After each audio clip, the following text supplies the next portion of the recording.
ರಮಾಸ್ ಕಿಚನ್ಗೆ ಸ್ವಾಗತ. ನಮ್ಮ ಈ ಚಾನೆಲ್ ಇಷ್ಟವಾದಲ್ಲಿ ಲೈಕ್ ಹಾಗೂ ಸಬ್ಸ್ಕ್ರೈಬ್ ಬಟನ್ನ ಕ್ಲಿಕ್ ಮಾಡಿ, ಜೊತೆಗೆ ಬೆಲ್ ಐಕಾನ್ ಕೂಡ ಕ್ಲಿಕ್ ಮಾಡಿ. ನಮಸ್ತೆ ಸ್ನೇಹಿತರೆ, ಇವತ್ತು ನಾವು ಮಾಡುವ ರೆಸಿಪಿ ಪೀನಟ್ ಬಟರ್. ಇದಕ್ಕೆ ಬೇಕಾಗಿರೋ ಇಂಗ್ರೀಡಿಯೆಂಟ್ಸ್ ಬಂದುಬಿಟ್ಟು 1 ಬೌಲ್ ಗ್ರೌಂಡ್ನಟ್ ಹಾಗೂ ಪಿಂಚ್ ಆಫ್ ಸಾಲ್ಟ್. ಮೊದಲಿಗೆ ನಾವು ಇದನ್ನ ಡ್ರೈ ರೋಸ್ಟ್ ಮಾಡಿಕೊಂಡು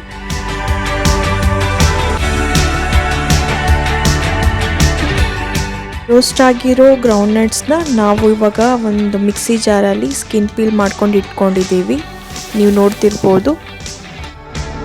ಗ್ರೈಂಡ್ ಮಾಡೋ ಟೈಮಲ್ಲಿ ಒಂಚೂರು ಸಾಲ್ಟ್ನ ಹಾಕ್ಕೊಂಡು ಗ್ರೈಂಡ್ ಮಾಡ್ಕೋಬೇಕು.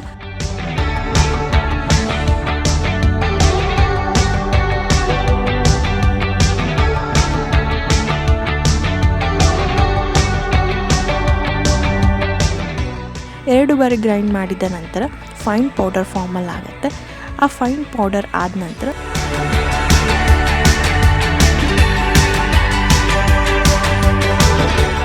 ಈ ಮಿಕ್ಸಿ ಜಾರಲ್ಲಿ ನಾವು 2 ಸ್ಪೂನ್ ಆಗೋಷ್ಟು ಬೆಲ್ಲ ಹಾಗೂ 2 ಸ್ಪೂನ್ ಆಗೋಷ್ಟು ಎಣ್ಣೆ, ಜೊತೆಗೆ 1 ಸ್ಪೂನ್ ಆಗೋಷ್ಟು ಹನಿ ಬೇಕಿದ್ರೆ ಹಾಕ್ಕೋಬೋದು, ಇಲ್ಲಾಂದ್ರೂ ಇಲ್ಲ.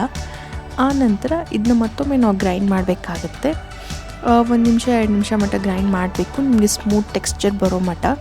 ಅದಕ್ಕೆ ನೀವು ಇನ್ನೊಂದು ಚೂರು ಟೆಕ್ಸ್ಚರ್ ಬರ್ತಾ ಇಲ್ಲ ಅಂದರೆ ನೀವು ಇನ್ನೊಂದು ಚೂರು ಎಣ್ಣೆನ ಹಾಕ್ಕೊಂಡು ಗ್ರೈಂಡ್ ಮಾಡ್ಕೋಬೋದು. ಇಲ್ಲವಾದಲ್ಲಿ ನೀವು ನೀರು ಕೂಡ ಆ್ಯಡ್ ಮಾಡಿಕೊಂಡು ಗ್ರೈಂಡ್ ಮಾಡ್ಕೋಬೋದು, ತೊಂದರೆ ಏನಿಲ್ಲ. ನೀಟಾಗಿ ಒಂದು ಪೇಸ್ಟ್ ಫಾರ್ಮ್ ಆಗುತ್ತೆ. ಇದು ಬಂದುಬಿಟ್ಟು ಈಸಿ ಫಾರ್ ಬ್ರೇಕ್ಫಾಸ್ಟ್ ಅಂತೀವಲ್ಲ ಹಾಗೆ. ಮಕ್ಕಳಿಗೆ ಬ್ರೆಡ್ನ ಟೋಸ್ಟ್ ಥರ ಮಾಡಿಬಿಟ್ಟು ಅದ್ರ ಮೇಲೆ ಇದನ್ನ ಸವರ್ ಬಿಟ್ಕೊಟ್ರೆ ತುಂಬ ರುಚಿಯಾಗಿರುತ್ತೆ. ಈವನ್ ಚಪಾತಿಯಲ್ಲೂ ಹಚ್ಕೊಂಡು ತಿನ್ಬೋದು, ತುಂಬ ಚೆನ್ನಾಗಿರುತ್ತೆ. ಐ ಹೋಪ್ ನೀವು ಈ ಒಂದು ರೆಸಿಪಿನ ಟ್ರೈ ಮಾಡ್ತೀರಾ ಅಂದ್ಕೊಂಡಿದ್ದೀನಿ. ನಮ್ಮ ಈ ಚಾನೆಲ್ ಇಷ್ಟವಾದಲ್ಲಿ ಮತ್ತೊಮ್ಮೆ ಲೈಕ್ ಹಾಗೂ ಸಬ್ಸ್ಕ್ರೈಬ್ ಮಾಡಿ, ಜೊತೆಗೆ ಶೇರ್ ಕೂಡ ಮಾಡಿ. ಆ್ಯಂಡ್ ನಿಮ್ಗೆ ಹೇಗೆ ಅನ್ನಿಸ್ತು ಅಂತ ಕೂಡ ನಿಮಗೆ ಕಮೆಂಟ್ ಬಾಕ್ಸ್ ಮೂಲಕ ತಿಳಿಸ್ಬೋದು.